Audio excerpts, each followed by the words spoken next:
Welcome back to the Caregiver Minute, where every weekday family and professional caregivers gather to refine their skills, gain inspiration, and prepare to serve. The last 2 days we've been talking about delirium. That state similar to dementia because it involves cognitive problems, but it's different because it comes on rapidly, and there's usually one or two key triggers that if we can identify them and treat them, the person actually gets a lot better. The word delirium itself is an acronym, and the D reminds us that dehydration is a major factor in the state of delirium.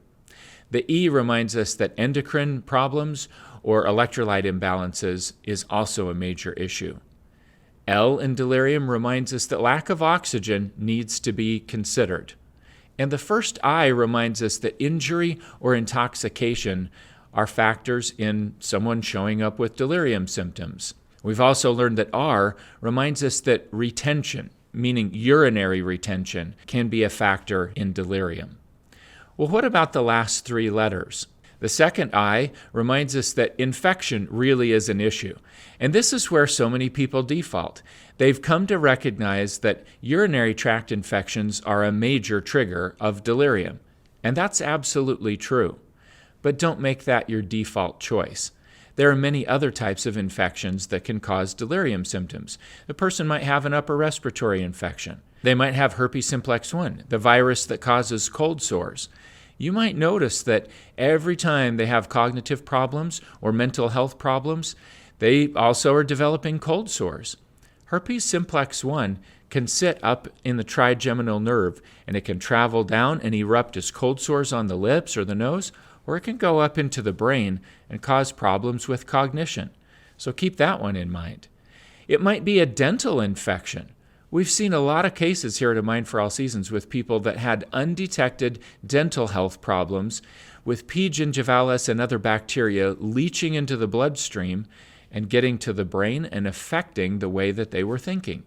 And we've watched major improvement when people had those issues addressed through proper dental care. The U in our acronym stands for the word uremic, which has to do with kidney functioning. If something is compromising kidney functioning, then you could have delirium symptoms. And there are a lot of different things that can affect that. If the person is a diabetic, that could be an issue. If they use a lot of NSAIDs, non-steroidal anti-inflammatories, things like ibuprofen, if they're constantly taking medication like that, it can really disrupt kidney functioning. If they have hypertension or congestive heart failure, those kinds of conditions will affect kidney functioning.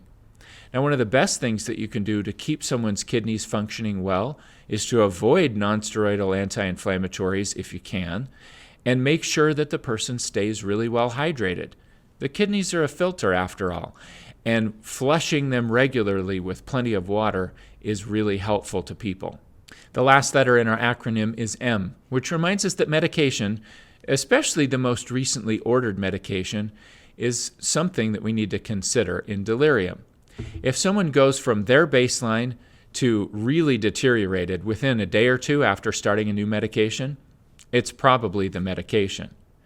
Certain classes of medication are more likely to cause delirium than others. So if someone's on an anticholinergic medication, or an antipsychotic medication, or a sleep medication, or a narcotic, those types of medications are particularly likely to cause delirium symptoms. And we might need to work with that person's provider and let them know, hey, this medication is not working for them. They've really slipped from their baseline. I hope this acronym delirium has been helpful to you. I hope that you can learn it and that as you go forward and you see people who are exhibiting delirium symptoms, that it will become a framework for you to sort through things and to figure out the possible contributors. The more we know and the more tools we have in our toolbox, the more adept we are at figuring out what the root cause of the symptoms that we're seeing actually is and what we might do that would be helpful. So I encourage you to review these Caregiver Minute episodes regularly. Share them with other people on your team if you're working in a professional setting. Share them with other family members if you're caring for someone in the home.